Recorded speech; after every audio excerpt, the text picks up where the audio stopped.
Do the clap thing.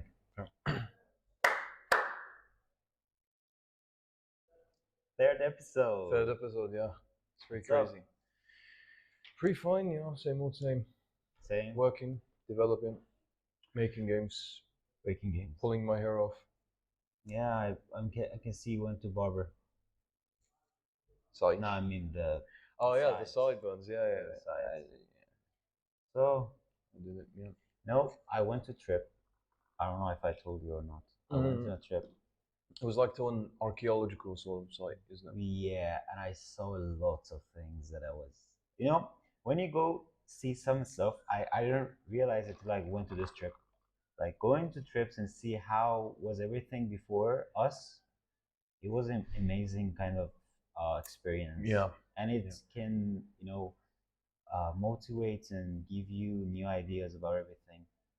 Absolutely, yeah. To see history. History is like the only, what can I say? It's basically the only certifiable sort of old lesson that you can get and sort of learn from and apply, like even in various situations.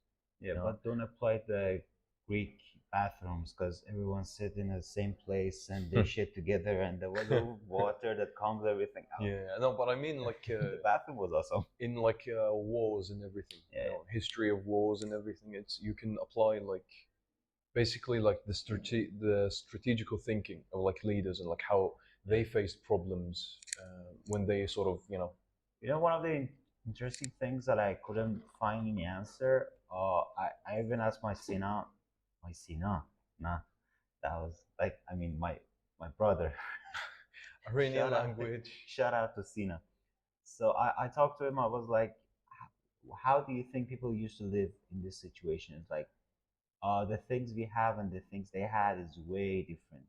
Absolutely. I was thinking about how was their daily life, what was the mindset, like how they organize everything, and totally how was everything. Yeah.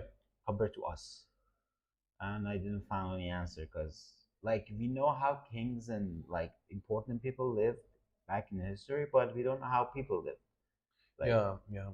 Especially like also with the, I mean, here's the subject that I really, it is a subject that I quite relate to, because I have been sort of not intensively studying, but reading about the old Scandinavian lives, like old Viking sort of ages and how people used to live there and stuff. And like I can tell you this, to say the least, people had very hard lives. They were working all the time. They had no. It was only like a question of, I can eat bread for the day, or I'm gonna go to war.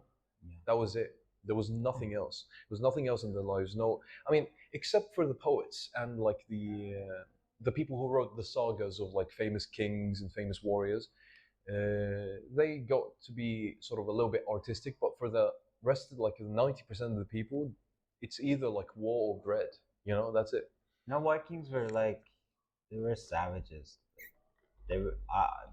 Are they like civilized or wise or something? Like just they thought about like killing and winning the wars and stuff. I'm so happy you asked me that question, because so many people, they just watch the Marvel fucking movies or like the whatever, and they just have this idea that Vikings are this or that, like Vikings are dirty, they don't wash. No, here's a fun fact: Vikings were actually quite ahead of their time in terms of like civilization and hygiene. They used to like prioritize hygiene and like cutting your beard correctly and your hair and everything. So when you go and see them like the movies and TV shows, they sort of conceptualize them as like hairy savages, where in fact most of the warriors that wear helmets and stuff had actually their hair like sort of cut a little bit. They had the beard and everything. Also, another like misconception is that they had like a variety of different swords and axes and all of that, but in fact they were just using whatever they had in stock. So for example, the farmers, when they go to war or when they get sort of raided by someone else, because they use axes and shovels and all of that, they used to use that in war because it's easy and it's less expensive, and steel back in those ages was expensive. So yeah.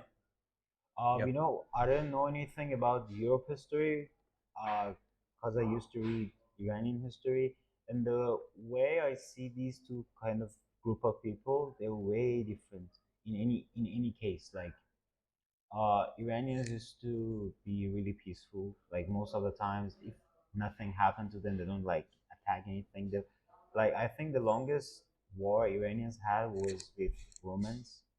Hmm. That was Yeah, tell me about it. I know like that shit. that was a really intense war. But I mean, in general, it wasn't like a time that like Iranians like what Arabs did basically. It wasn't like this.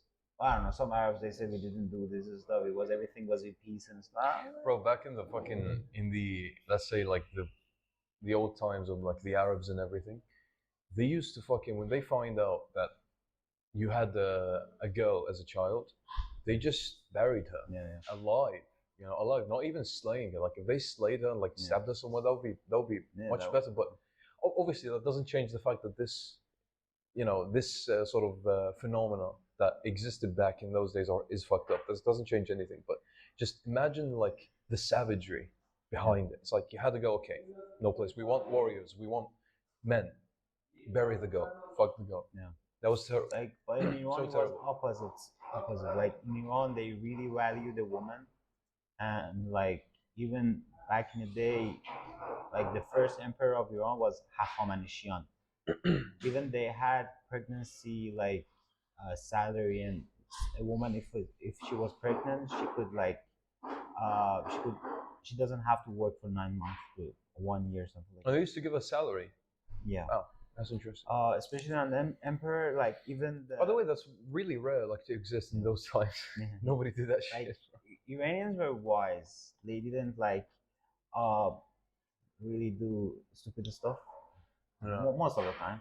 But I mean, I like Iranian history. Because when you look at it, there was a lot of art and lots of wise people inside it. Yeah. And but I don't know about European countries. How was the history? But you know, you have to talk about it. Yeah, I mean, in terms of literature, actual written material, I would say the Anglo-Saxons were much better at it more than anyone else. Maybe even the Franks back Yeah. in those days. Um, but in terms of like domination and everything, the Roman Empire, Yeah. obviously, after it dissolved, like we got, modern day England, France, Scandinavia, Germany, all of that. What I like about Vikings and like the people of Scandinavia is their mythology gave them potential to conquer the world. Yeah. I mean, we've seen it. They have conquered. Um, they've conquered, Anglo-Saxon England. They've conquered Francia, which is modern day France. They even put a king there. They put a king in England. They've conquered the Americas, and the Mediterranean Sea. Now you might think, well, no, Christopher Columbus. That's what they tell us, right? Yeah. Christopher Columbus is the first one who has discovered the Americas, but that's wrong. If you go back in history, you will see that the Vikings were actually the first ones to have discovered the Americas and to have interacted with the native Indians there. It was a sailor who was called Floki, basically, a sailor from Iceland. He sailed with his tribe, Yeah, yeah. and they've found, the Americas. They were the first people.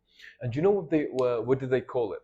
Oh. They've called it Vinland. And the reason why is that when they arrived by the shore, I think they landed in modern day. I would say like sort of, I don't know, but what is a green land that is like sort of not Miami, but I would say maybe, I don't know, somewhere like in America who has Yeah. like so much like greenness and everything, and it has to be near to Iceland. Yeah. Anyway, it's not important. Yeah. But when they arrived there to that land, to that state, whatever it is in modern times, they found it to be full with grapevines and grapes. And from grape you make wine, and thus Yeah. comes the term vin, Vinland, in Norse in Old Norse language. That's very cool. So their spirit, their sense of freedom, their sense of bravery, and their understanding of the world has led them to conquer the world. And it's just like I ask myself every day what the world would look like if Vikings still exist. I'm telling you, they would have like made a utopia. They would have made everyone have like a sort of, I don't know, a Norse passport or something. So what happened to them in the end? In the end, they had a big sort of battle. So after they've installed a Norse king in Wessex, which is modern day sort of, I think Sussex and all of these like sort of cities in England. They've installed a king there. After that, they had a famous battle in history between the last like sort of Norse king, King Harold. It was called, I think, he was. He was the last Norse king, and he had a really big battle with the Saxons at Stamford Bridge. And there's a famous poet in Norse mythology. It's called Stamford Broa. It's basically like it's called the Great Battle of Stamford Bridge. In it, the Vikings have lost and they've succumbed like to lose like their territory in England and all of that. And then after that, the Christianization of Scandinavia came in, where people started to, I think, value life more than war. And some Vikings even actually sort of was multi-religious, so they believed in Jesus Christ and the Norse gods. There was actually like they found a stone, a runic stone in I think it was Norway, that they've described this Viking who said, "When I am at sea, I pray to Odin," which is a Norse god. When I'm at land, I pray to Jesus Christ. So they were like at that time multi-religious. But then like this sort of belief that everyone should be. This spirituality sort of faded away to Christianity, unfortunately, which we have seen like in Europe, like even like the Germanic tribes have succumbed to Christianity, and I say succumbed because sure, maybe at that time it gave them some quality of life, but it took away what for me was the greatest human value. It's like that sheer bravery and that power that your spirit, that spirituality gives to you. So it was unfortunate. In we had the same thing. Like when Arabs attacked us, before most of the majority of Iranians, they had a religion called Zatoust.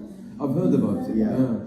So then Arabs attacked us, and this was like in the period where they had like Irani kings and everything. Yeah.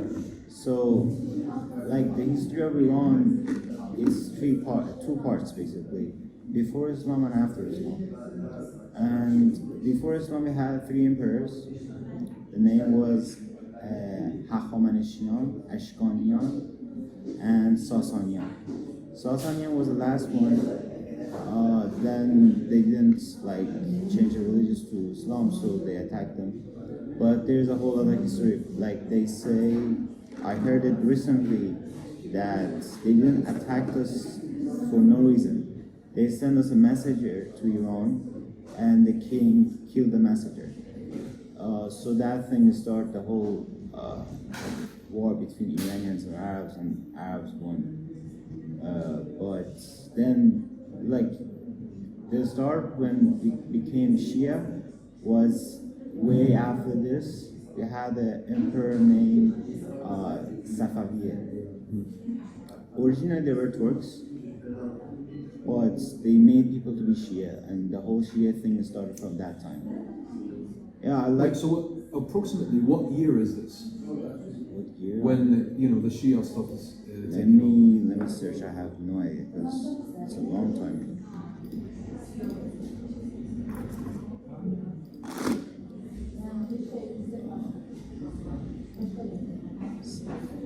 Because here's the thing, like back in the 80s, your people were like somewhat secular. Like, it was literally like another European country. Yeah. So the date is the first ruler was from 1732 to 1736. So that was the first emperor of that the first emperor of that empire. Yeah, but like here's the thing. Like I saw some like videos and pictures of like the 80s and 70s, like Iran in the 80s and 70s. Like I saw girls in bikinis. Yeah, fucking, That time was the prime time of Iran. yeah, it was like 46, 47 years ago. That the revolution happened in Iran. We turned out to be an Islamic Republic. Before that time, we had kings, and that emperor only have 2 kings. And Yeah, but like your system was secular, so you allowed people to live. yeah. But outside. the thing is, there is a scenario that they say UK did this to Iran because on that time we were too powerful to like UK, and it was like they were afraid what would happen next because Iran made the whole OPEC thing, and we were the people who made the oil price in the world. So I mean, maybe because of that they saw it's a great danger. So one day if they get rich, they cannot handle us anymore because we're not like we don't need them as help because we got everything. So that's why this is the story that they say UK did it to like. And even now, one of the reasons that our country can't sell oil, I think it's not only because of the sanctions. It's because, like, they say, that our government say Russia is our friend, but I mean, like, if Russia, like, from the sanctions, Russia has some benefits. Because if they stop us from selling oil, Russians can sell their oil. So I mean, Russia is not a friend. It's not a friend. The Russians are known to be manipulative, I mean, honestly. Yeah. They just like, they give you like sweet words Yeah.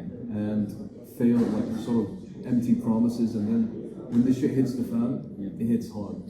Yeah, so yeah, even in World War I and World War II, we didn't have any problem in the country, like, but Russians and UK people came to Iran and they say, oh, we have some Germans in here, we have to find them and kill them. And they start getting our oil for free, basically.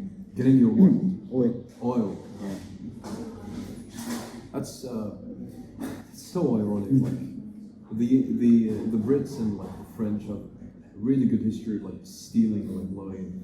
Like, let me tell you a funny story about when they found Australia. They go there and they found an animal that they never saw before. It was kangaroo. And in English, they asked the natives, what is this animal? We never saw it. They said kangaroo. But after a few years, they realized kangaroo in that language means, I don't understand what you're saying. Jeez, really? Yeah. I've never heard that before. That's a funny story how they named kangaroo. Wait, but then its species name must be different. Yeah.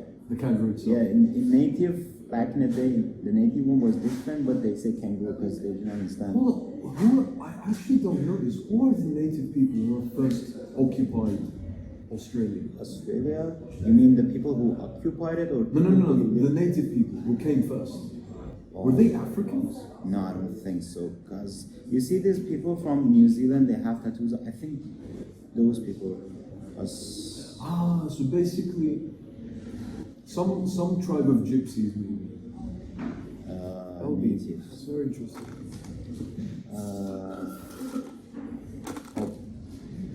Aboriginal Australians or various First Nations people are staying. Yeah.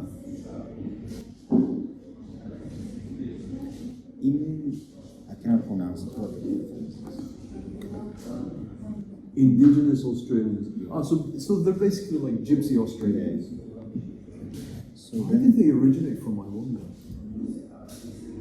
I mean, you have to think about it geographically. Australia, what is the closest sort of... New Zealand New Zealand. and East Asia countries, that's all. Okay. So the tribes that have migrated from there. That's very interesting. Yeah, but I think, let me see the skin color. Yeah, they are dark. They're black, basically, because it's hot in there.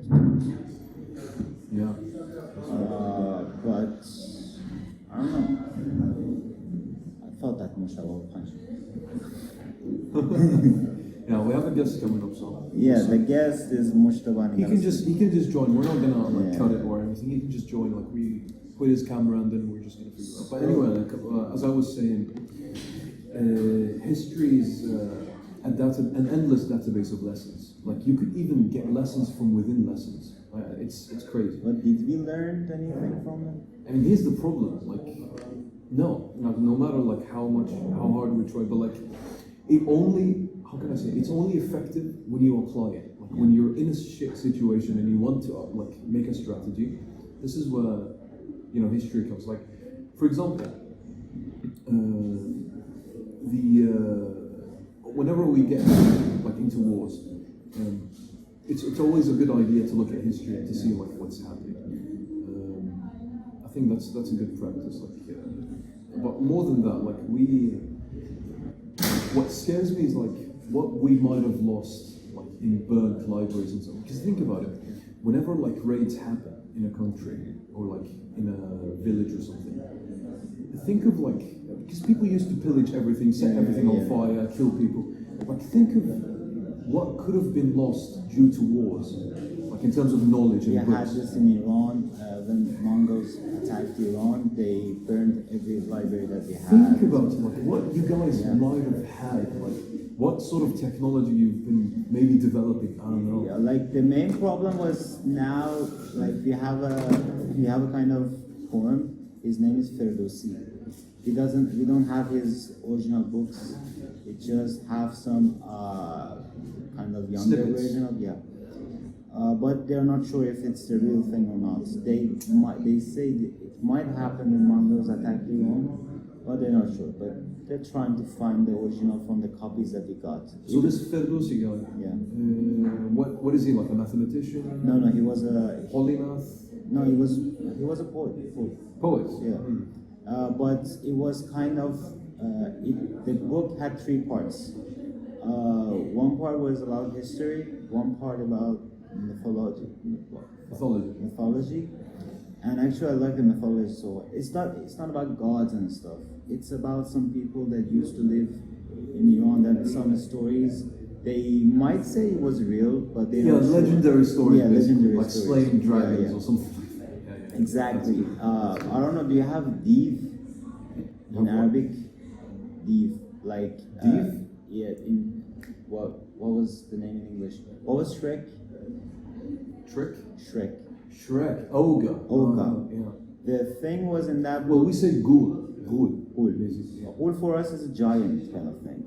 But in that thing, basically the fight was between Ugas and humans.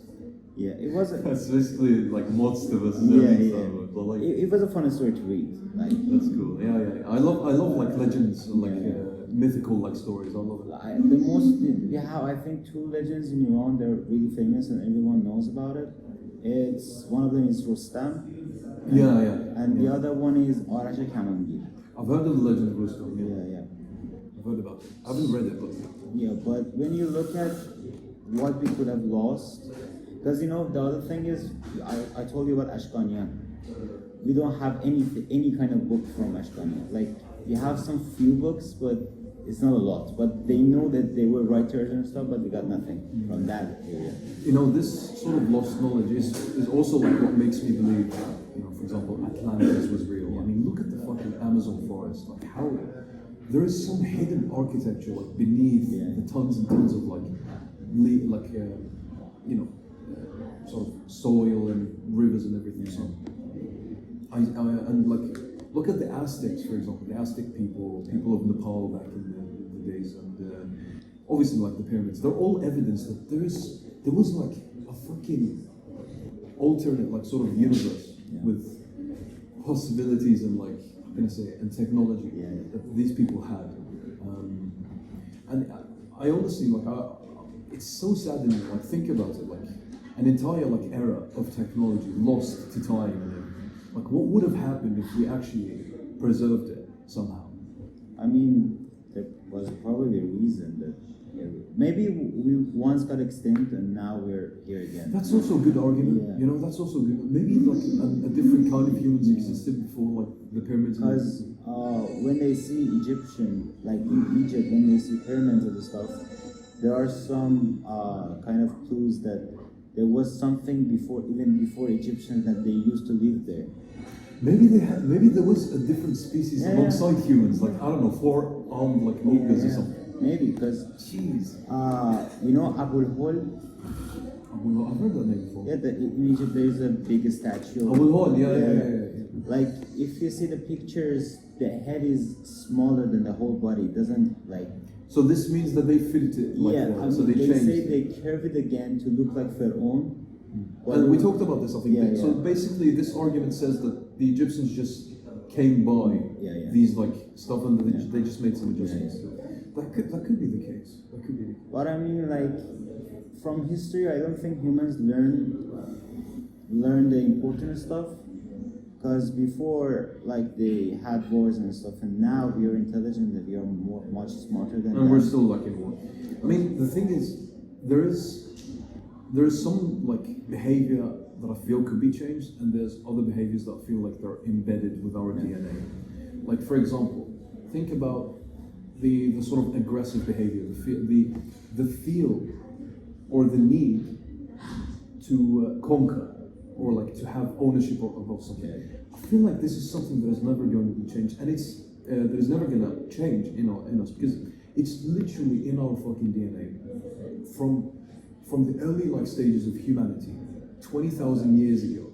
We have proved to be greedy as fuck. Okay, so from that behavior, from that focal point, I feel like this is where like war stems from. This is where conflict stems from. This is where intellectual conflict stems from, even because even in intellectual sort of debates, we want to be conquering it. We want to have ownership of it. You know what I mean? So it's something that is not going to change. Like even in our conversation, we need the power. When we're talking to someone, we want to be the person that is above. See, this is why exactly I want to change that. And like whenever I'm in a debate, I want to learn something. I want someone to open my mind onto something else. I just don't want. I don't want to always like present my ideas and like tell you like why I'm right. I want to know also like why I might be wrong. Because probably Mujtaba is a good guy for these kind of debates. But I think like having wars and all this stuff, we just losing time and losing. Like wars help us a lot technology-wise, but I mean there are some. But look like at the collateral damage like of war. It's detrimental, isn't it? Like sure, like here's someone. He's a historical figure that I admire like with all my heart. Alan Turing. I think you know about him. He's an English guy, an English computer scientist. He was the father of computers, basically. He is the like sort of the he's the inventor of the argument. Is like how to know that you're actually talking to a computer. It's basically like the AI test that is still used in modern times. He, with his contributions to the World War, he's estimated to have saved millions of lives because he cracked the famous Nazi Enigma code. No one was able to crack it, and with his understanding of algorithms and encryption and cryptography, he has made like incredible changes. I would say, without Alan Turing, this square piece of fucking technology wouldn't be possible without him. He had made I would say he has sent us 100 years into the future, easily.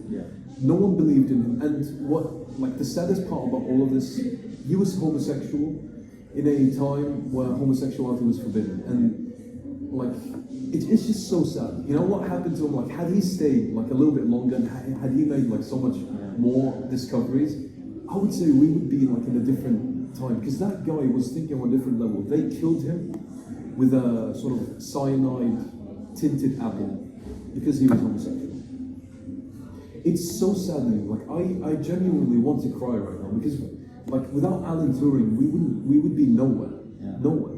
But at the same time, World War II was a huge jump for the technology. I mean, it's a sad argument, isn't it? Because you want to say like, World War helped us a lot. Wars help us a lot to advance in technology, and maybe even without war, we wouldn't have had these like technologies at hand. But at the same time, Like, look at fucking Hiroshima, for example. An entire generation erased from existence. And yet another generation, like, sort of built from the ashes of Hiroshima. But it's just, it's sad, like, isn't it? It's sad, but I don't like there should be always a conflict because Maybe lots of people are having benefits from it. Yeah. And the other thing is, what was I going to say? What was I Take going it to easy. say? But here's the thing, like, maybe it is a normal stage in, like, evolution. Yeah. Like, conflicts exist between animals. It happens. So I feel like it's just part of our existence, maybe. Which is, I would say, the most sad part about it. Yeah, but I think we had that improvement in technology because we were in a rush.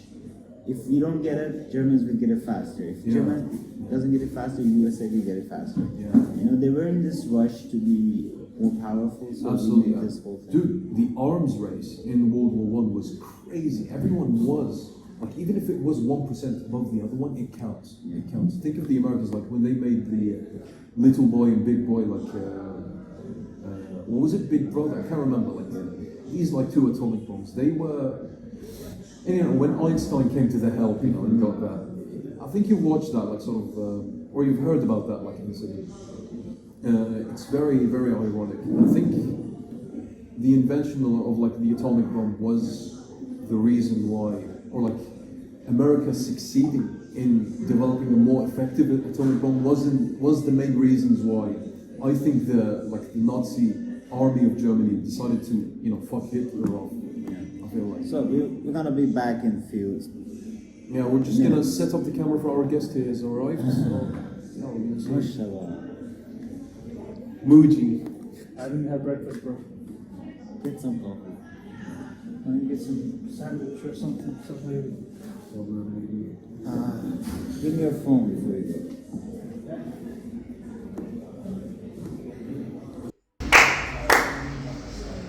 You're back. About the microphones, my father gonna bring 2 professional microphones, so we're gonna give these to the guests. Okay, so Sorry. you can sit behind my huge dicks and you can take the small cocks head. That works. Right.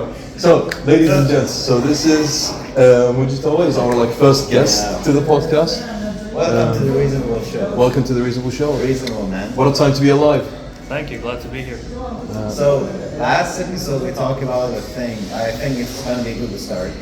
We talked about what if our world didn't have any concept of money. So you didn't have anything to like a paper on a credit card and nothing. Yeah. What do you mean by that though? Like- to be a bit more specific. Imagine we live in a world like back in the day before the money thing. People used to like, I give you some milk, you give me some meat, something like this, but in a more modern way. So basically, everyone in the society has a task to do, and everyone they have to do it, so the society can work. I mean, in this world, you cannot ever have it because you know it's fucked up basically. But imagine this world that money doesn't exist, and we have to work together to have everything. Imagine a world that money doesn't exist. That's your point. Yeah. Yeah. Well, it's best to review everything and anything from the origin of where it came from and why it's here and how it began, right? Yeah. True. And if you look at money, it's obviously used as a tool for trade. Absolutely. For trade, like I bought this coffee with money. You bought basically everything around you is bought with money, right? So basically, at the start, obviously, there was no cash money. You know, like people used to trade with gold. They traded with gold coins, with actual gold coins. It wasn't fake gold coins, real gold coins. So gold was the international currency of the time, Yeah. right?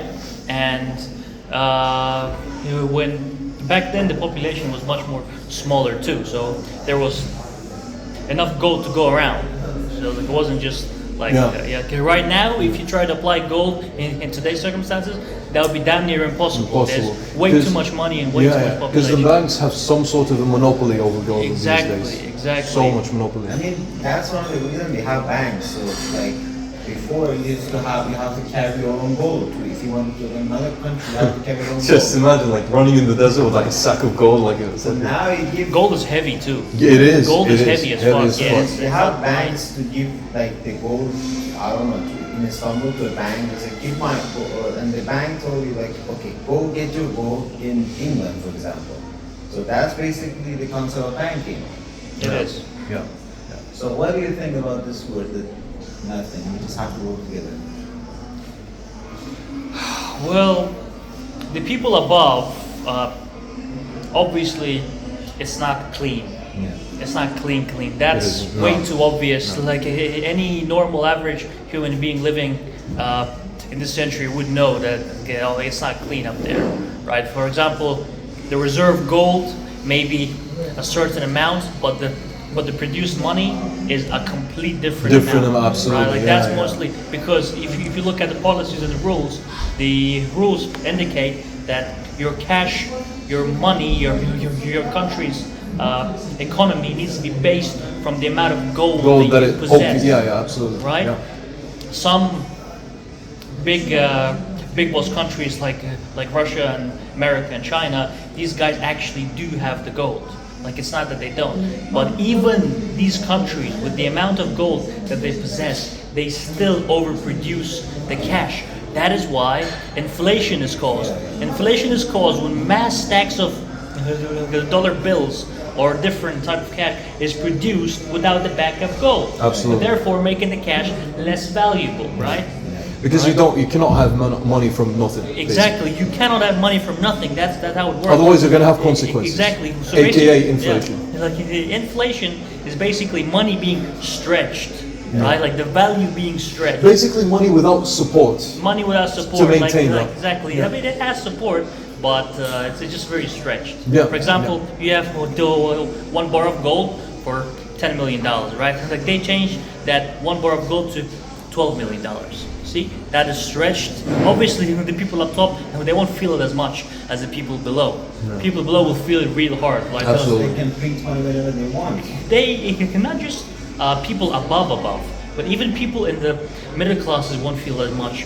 But the real people who are down and they're like working low-paying jobs and they're being paid in the specific country's currency, they are getting the most damage dealt to them, Yeah, for right? sure. When it's too much, it hits the middle class too, like the thing they have in the long. Now the value of money is so low that even middle class. You guys don't even have money over there. It's like a piece of paper. It's useless. You know What is your something funny? Taliban went there and they make the like basically it's from Afghanistan. So Taliban went there. but bro, you should have done an introduction. Yeah. Taliban went to this country and they make the economy much better than before. Like They did. everything is good. They have good money. That's a shocker. They usually don't do anything. They did. They actually did. You know, there's some good reason behind it. Recently, there was this kid. I think he was working somewhere in the U.S. government. He leaked a bunch of classified documents From the NSA, Yeah. basically, or Yeah, like, like he leaked the a bunch of- Pentagon. the everything. Pentagon, Yeah. and the documents were all about the war in Ukraine and what's America doing. And one of the documents said that America is still helping the Taliban with fat stacks of American dollar bills, and money is being imported, exported into Afghanistan, right? Right as we speak, every day. Wait, so they're using the Taliban as a money laundering scheme? Or- No, they're using the Taliban more like they're trying to get like a bond with them back together. Oh, I see. That has a reason because the Russian offensive, as you already know, has began. And that offensive is not going to stop anywhere in Ukraine. If Putin has the power, he will expand. He will keep going. And Afghanistan is an extremely strategic position. From here, you have access to almost all the supply routes into Uzbekistan, Tajikistan, Turkmenistan, Pakistan, even China, right? It's a strategic hold. For example, if you hold this country, you can control a huge area, right, of Asia, right? And that's why, exactly, that's why I believe America is trying to secure a nice end game. We defeated the Russians once, brutally. Obviously, we suffered the cost. We suffered greatly. But you got the from cash. it. That's why. We got the cash. Yeah. We got the cash. You know, like in my personal opinion, the Russian victory wasn't a victory for us at all. It was we lost twice as much. We lost a lot. We lost a lot of agriculture. We lost a lot. Like there were stories where the Mujahideen, like the group was fighting Russians. They were hiding in the kamikaze Muslims. Yeah, like they were hiding in the trees. We had forests, we had jungles, we had many trees. Yeah, you use the environment to your own advantage. advantage. Yeah, we did. And guess what? The Russians literally they bombarded entire jungles, entire mountains, scorched earth. Everything burned completely. If there's one thing that any person should be terrified of, is Russian bombardment. It is crazy. Yeah, like there are some stories how mountains used to shake. I mean, after all, they were the grandchildren of Stalin. So, like, what do you expect? I mean, yeah, like, but like, we defeated them. well, I think we should, I think we should go back like a little bit. Like, so, Muji, like, call them Muji again. Mujtaba, think of I mean, outside the implications of implementing such a free system of economy, where you're working, but at the same time you have no limits of what you can do. What do you think?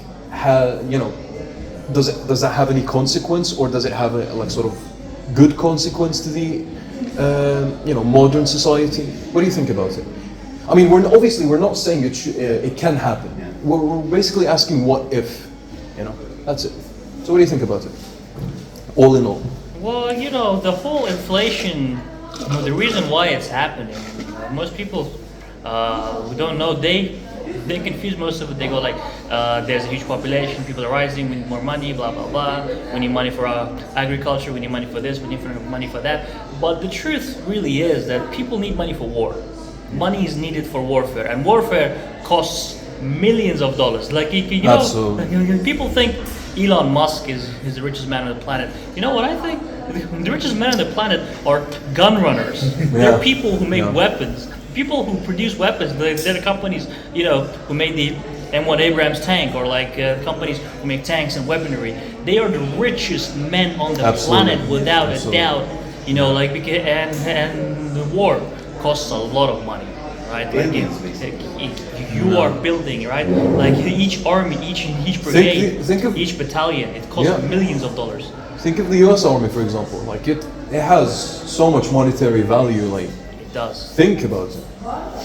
So, I mean, our understanding of such a system is like, okay, you have a threshold, okay, a threshold between having the possibility or like having the resources to do something, buying, I don't know, living your life, but also to meet that threshold, you need to work. So it's basically a threshold between working and getting back. Okay. You could view it as a currency, but you have no limits to your spending as long as you keep your productivity good. In that society, you cannot have any kind of government. Yeah, I feel like that too. Some people are in the power. That's why they have money. So some people can control the whole country with the money. Yeah. I'll ask you guys a question. Why do you think that society has a government? Why do you think society one day woke up and decided that we need a government? I think because, even in let's go to a small kind of example, like family. The family should have someone to find the best solutions for the problems and fix it, and the father of family should do the financing, should do the safety of the family, he should plan the trips and all of this stuff.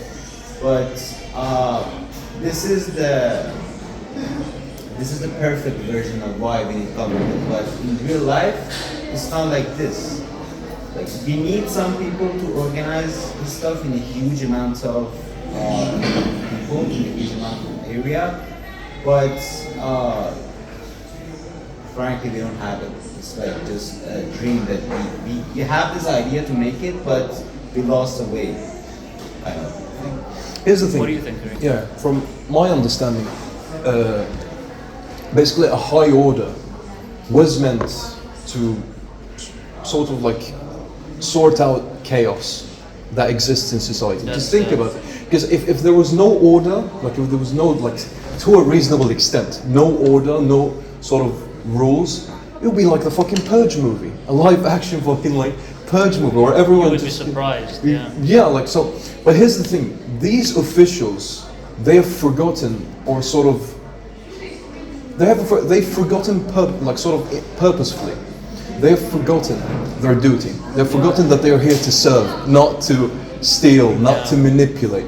But obviously, when you're in a, where in your, like, when you have that power, where you're in a state of power, I would say your personality would change, even if you're a good person at. Because think about it, we're humans now. Humans are always going to be human beings. Everyone do have a price. And as we have learned, and as we have learned from history, since, you know, it's just human nature.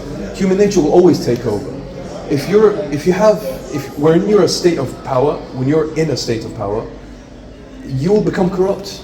I don't see like any sort of like, unless like in the rare like 10%. You show your true nature. Yeah. Show your true nature. In the rare 10% of occurrences, maybe you would serve your people like properly. I think even if you're a good person before the power and the money, there is a good chance that you turn out to be not evil, but I mean Manipulative, to say the least. So what is your idea about it? just to put this argument, because we've talked about it, like we've concluded, like basically, just let's give you our resolution of it. So we said, okay, if we had such a system, sure, we would have more time and more resources to focus on our like hobbies and research and all of that. And with, you know, with the help of AI, like potentially we could extend that magnitude, you know, 10 times more. But someone is bound to rebel. Someone is bound There's to. still a currency of trade needed. What's going to be a currency of trade? Yeah, but here's the thing. We talked about this. Trading is a must. Trading must be maximized even by a magnitude of 2. It's like even more trading must exist in order for that system to sustain itself. Theoretically speaking, it could work. Like counting all like good aspects of it, counting all possibilities, it could work. But knowing, as we've said, knowing our human nature, someone is bound to rebel. Someone is bound to make a revolution, to put himself forward, to put himself on top of the pyramid. So that's where, like, I think such a system would fail. That's our resolution of it. So what do you think about it? Like, to put this. Why do you think rebellions happen? What's the cause of rebellions? Because humans always feel the need to put themselves forward at all times. I Throughout have a history. word for it in Farsi. You might know it. Tama. Tama? I think I know it. Yeah. I don't know. When you want more and more and more. Absolutely. Like In Farsi, you call it Greed? greed. Greed is a word, yeah. You know, I forgot what I was going to say. it's basically like greed, self-patronization, the need to always feel like you're in the lead, the need to always to feel like you should have the power. This is what has been detrimenting us for ages, and yeah, that's what we think about it. When you look at the French Revolution, are you familiar with the French Revolution? A little bit. Okay. I wouldn't So- say as much as you, but you know. So they also rebelled, and their rebellion Viva la vie. was deadly.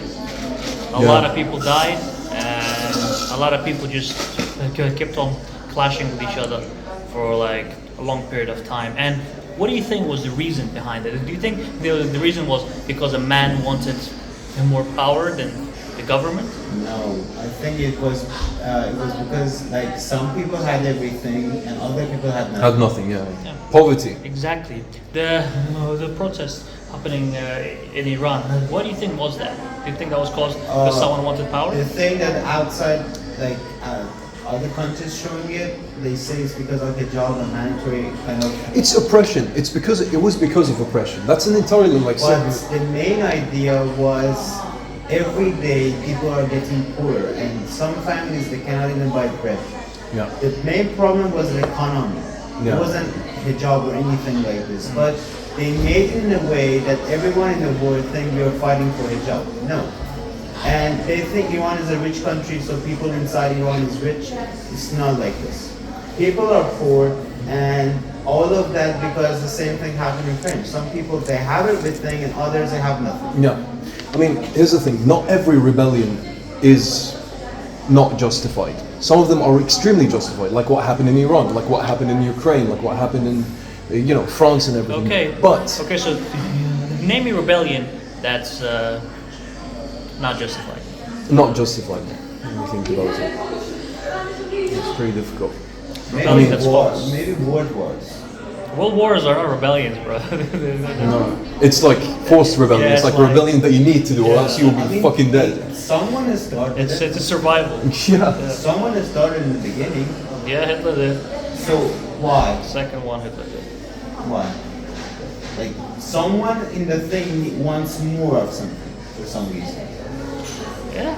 Someone had a vision and they decided to make that vision reality. So you want more people in your side. Yeah. Obviously, Here's a it was rebellion that power is not- game, but that wasn't rebellion. Here's a rebellion that is not justified. Remember when the Americans stormed the White Office and the White House and everything, and they just went in there. People were wearing fucking Viking hats. And Oh everything. yeah, yeah. Do you remember that shit? that was crazy. That was weird. That was one of the weirdest things I've ever seen. Yeah. They were fighting. They're screaming with I Viking They were. hats. Here's the thing. Oh, Yeah. what? Here's the thing. These people were people fighting over pronouns. There were a bunch of vegans. There were a bunch of fucking people fighting over the fact that what was it? Pronouns, vegans, and what else? The LGBT community as well, because they felt like they were oppressed in the slightest. Where America's the most They're not even open. fucking- oppressed. Yeah, they're not. See, here is an example of rebellion that is not justified.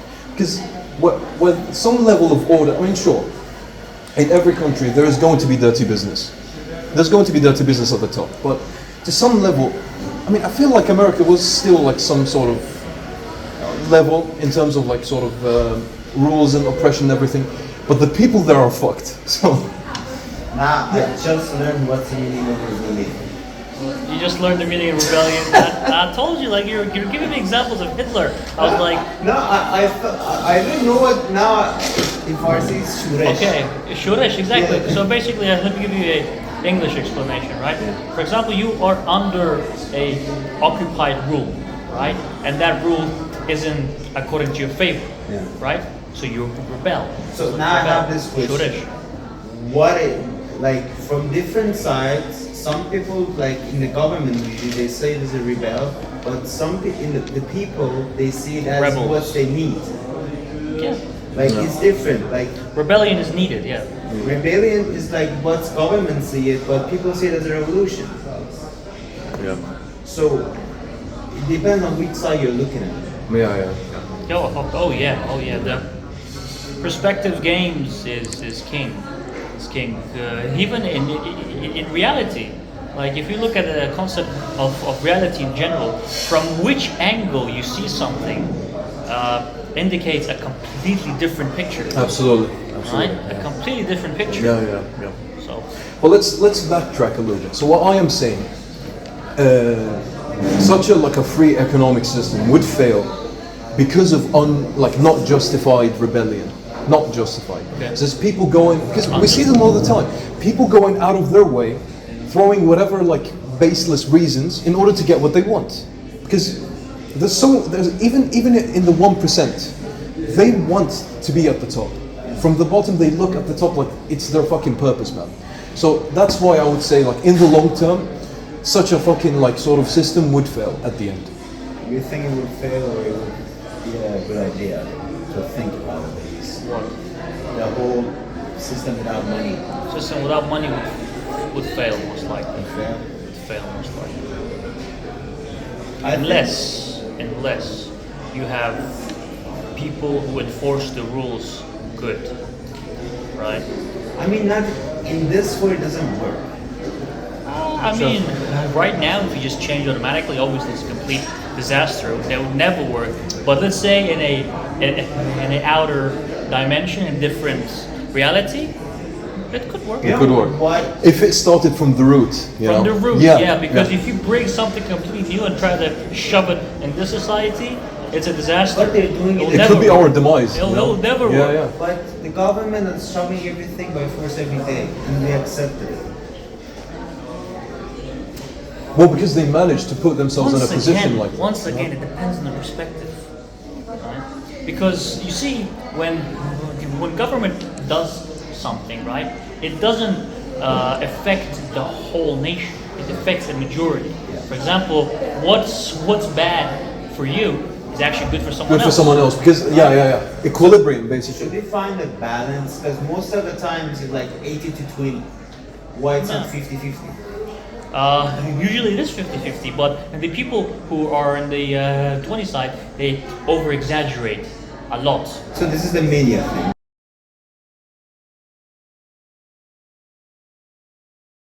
You know, obviously everyone knows here, Andrew Tate is like everyone knows Andrew Tate, right? And he talks a lot about the Matrix, Yeah. right? He goes like, the Matrix is a movie made by Hollywood, right? He talks about how the Matrix is there and up top they're controlling me, and like he goes like, first I'm gonna get imprisoned, then I'm gonna die, then I'm gonna do this, I'm gonna do that. But here's my question: if there's truly a Matrix, right? And let's say if one of us wanted to join the Matrix, would that be possible in a way? Like, let's say I wanted to climb through the ranks and someday be someone, and then be a part of the Matrix myself to control all the rest. I right? see. It's to be like the 1%, the 1% of the 1%. Exactly. To be the 1% of the 1%. Would that be possible? You know, It depends. You know, in my opinion, they've actually set out a perfect way for everyone. Society is unfair for the most part. It is unfair, right? But it's not impossible to be someone. As a Absolutely. matter of fact, it's Here's the very thing. possible. Here's the thing: people think there is like a committee somewhere of like Yeah. very high All very intelligence. high, extremely people. This is bullshit. It is bullshit. You need to make yourself that 1%. It's you put yourself forward. You put yourself. You are your own committee, basically. And like this is what I like about Andrew Tate. Is like he shows this character of like, you know, big like top G sort of character, Yeah. where in fact like he's Fucking just dumbass. like his whole like hustle academy is thing is like another showcase of why he's good. It's more like Scam Academy it's- than Hustle Academy. He's good. But He's- we got rich. He's a marketing genius. That's what he is. He managed to like trick all of these people. He is a marketing genius. I mean, here's the thing. I don't say that Hustle's Academy is complete bullshit. It's basically information that you can get for free. You don't need the $50 subscription. I mean, sure, you get information, but you can get it for free. But this guy has managed to like troll thousands of people into thinking that you can get rich by his code. I And mean, the topic he's targeted is actually, right now, it's a very hot topic. Is like number one is men's insecurities. Yeah. yeah, Right? yeah. The fact that you go straight for the hornet's nest, right? And you just grab it and you keep Bullseye. on milking it, Yeah, and guess what? Until like even until like 10 or 20 years, this topic is still hot. As a matter of fact, it'll get much hotter. Absolutely. Everyone has insecurities. Insecurities, I think, is the one thing that will always exist in us. Yeah, and guess what? This guy is using his marketing on men's insecurities. He's I mean, He's obviously, genius. he's a genius. He's I mean, a genius. Sure, it's a low ball. Okay, I get it, but he's a marketing genius. Like, if you think about it, we should probably like learn something from him. It's like, Yeah. sure, maybe not in manipulating people, but in sort of another perspective. Like the way, like, you know, some of these people, teenagers usually they follow Andrew Tate without understanding the points. Like, And they end up scamming. Yeah, They start a how scamming many business. people start going to gym just because of Andrew Tate? Almost, very less. Like, I mean, Not as much as David Goggins, that's for Well, sure. David Gomes is a fucking monster. He's a different league. But- Andrew Tate is not even I mean, comparable. the point was something different. The point wasn't going to gym, or the point wasn't work to get money. The point was how to be the alpha. The the point creme de was brulee. being That is disciplined. the stupidest fucking concept. Yeah. Listen, you're basically telling 100,000 people how to be an alpha. 100,000 people cannot all be alphas. It's not It's impossible. That's not how the hierarchy works. Yeah, exactly. Alphas are different. The only thing I breeds. learned from Andrew Tate was that you have to have some discipline. You can learn it from other people. Yeah. But I mean, the more you hear it, the more you think about it, and the more you want to do it. Yeah. Here's the thing, like people like people's concept of like this whole alpha thing is like they think it's one hierarchy. It's not. There's a hierarchy within hierarchies. There's a hierarchy in the betas, there's a hierarchy in the sigmas, there's also a hierarchy in the alphas, because one alpha cannot be equal to another, right? Like think of Andrew Tate, or let's give like another example. I would put David Goggins in front of Andrew Tate, to be honest. Like he's much more alpha than him. He's very alpha. So there is hierarchy in hierarchies. People don't get that. It is, yeah. And it's like it's actually funny because if you invite any random stranger into this podcast and you go like, okay, I give you an option, alpha, beta, sigma, which one are you? You go like, judging from my personality, I feel like a sigma, most like thing. Which I don't even understand what a sigma is. A sigma is basically a one-man army, extremely lone rare. survivor, basically. Lone survivor, lone wolf, one-man army, extremely capable, very dangerous, right? And introverted, but intelligent. Very intelligent. Like it is like the special one guy in like 1,000, right? Yeah. And with the alphas, we have much more alphas. Alphas are actually much more common than people expect. Alpha is basically a leader. Right? Leader, for example, yeah. Your father, the leader of the household, is an alpha. Absolutely, right? absolutely, yeah. Your father is an alpha. He feeds the family. Right? He brings food to the family. Protects his family, takes care of them. That's what an alpha is, a guardian, right? Yeah. And sigmas is that's different. Look at the guy, he's like a fucking chopstick. Yeah, he's like a chopstick. He believes the sigma. You're like, what the fuck? So I'm a beta right now. I'm not even alpha yet. Everyone can be, not every man, but most of the men can be alpha. But Yeah. not everyone can be sigma. Not everyone. No. Sigma. Sigma Absolutely. is like It's a way different from- thing. It's like you have to be intelligent, you have to be strong at the same time, and And just like Kareem said, there are hierarchy within hierarchies. Absolutely, Within alphas, there are different people think people like of alphas. if they follow Andrew Tate's course, they're gonna like enter his like club Yeah. or like get his membership. They have this shit in their minds. Like The it's first not real. alpha, like the first stage of alpha you're going to achieve is if you can protect and provide for at least one more person, Absolutely. you're an alpha. Yeah. If you can protect and provide for at least one more person more than yourself, you're an alpha. Yeah. So you cannot be an alpha. Alpha takes hard work. Yeah. You can become an alpha. Absolutely. It takes hard work, right? Like you have to be committed, right? So And it I takes some think guts. for being alpha, you need to forget about your selfishness.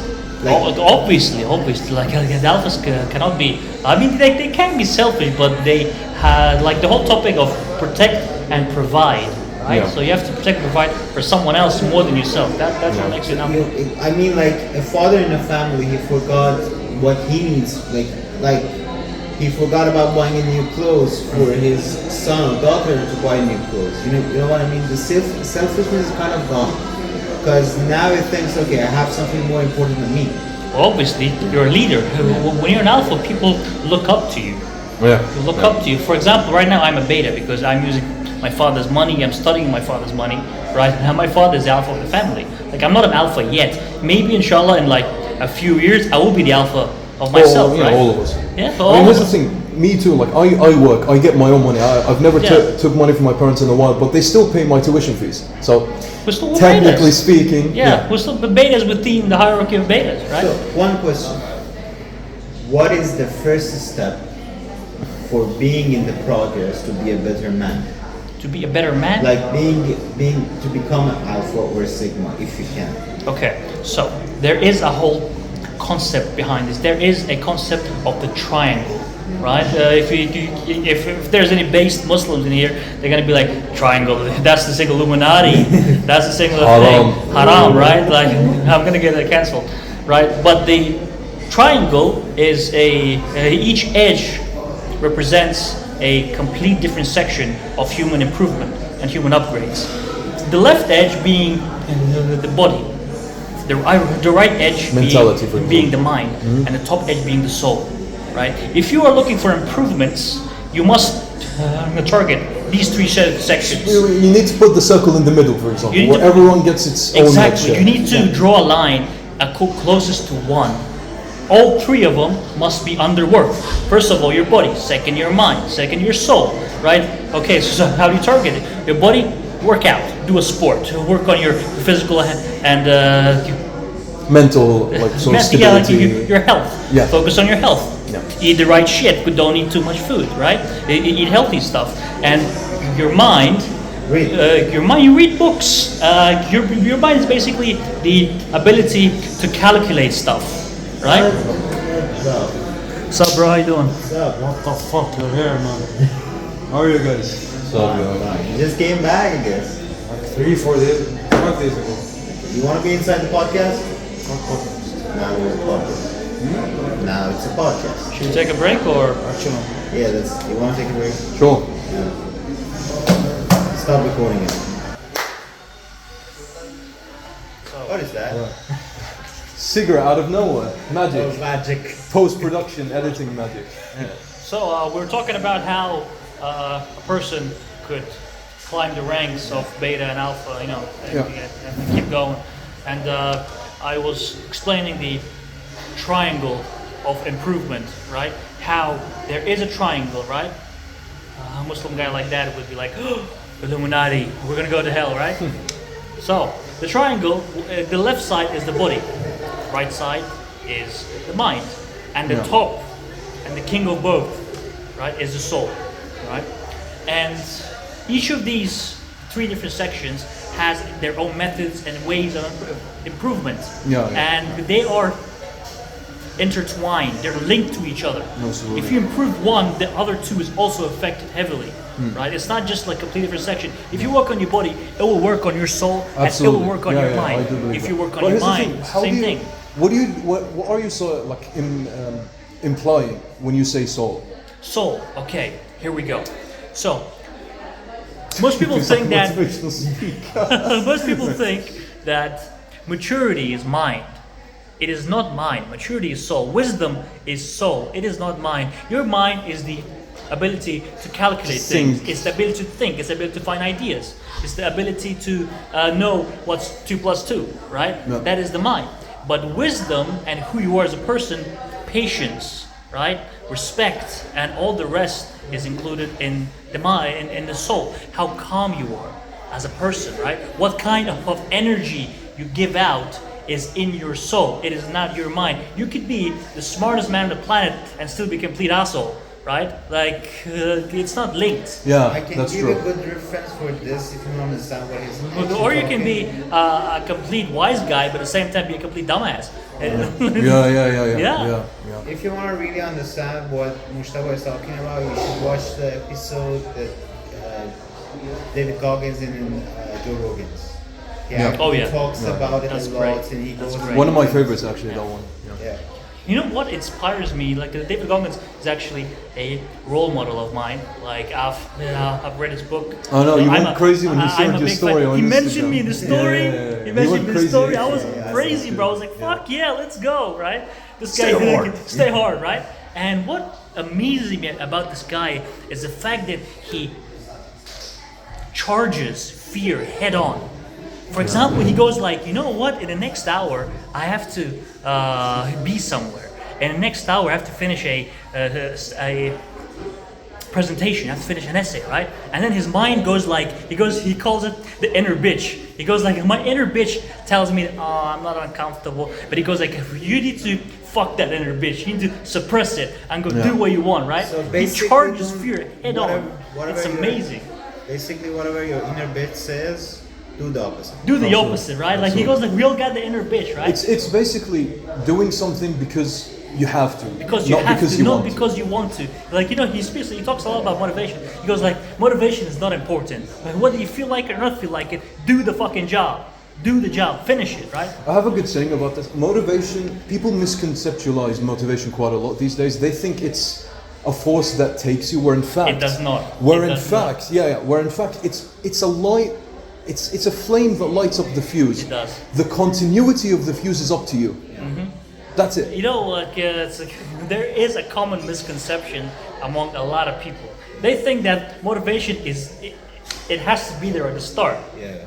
But it is quite the opposite. It is scientifically proven that motivation comes up all the way at the end, after. Motivation comes It's when like a you- rhythm. Yeah, It comes in yeah. the rhythm. It doesn't. It's nowhere there at the start. If you're going like, I need motivation to start. Sorry, it's not You gonna know, come. the other thing is, people, if you start something with motivation, it's gonna last for a week. It's because you're using motivation as fuel, and Yeah. it's a small depot.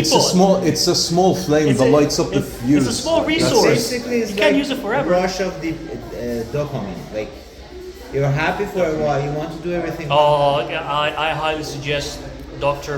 Andrew Huberman. Yeah, He talks yeah. about dopamine. The guy is a genius. He has a YouTube channel. Dr. Andrew Huberman. I He's will- amazing. I will Great. put all of the links down below in the description. Yeah. Yeah. Yeah, but like here's the thing. Like I feel like you said, this triangle of let's call it triangle of singularity, where everyone is. It's sort of like it's I call it the triangle of improvement, but yeah. improvement. Sure, whatever you want to call it. It also works when you start the improvement phase. You gotta realize, okay, where am I? Where am I in terms of the body sort of angle? Where am I in spirituality and all of that? And from that, you can start to work your way up. Some people follow just routinic practices without knowing where they are currently. That's their problem. There is a nice method. There is almost like a game type of thing. For example, you are Kareem, right? Kareem. So, for example, I'll call you Kareem version 22, right? Okay, so what is Kareem version 22 capable of? From body, mind, and soul.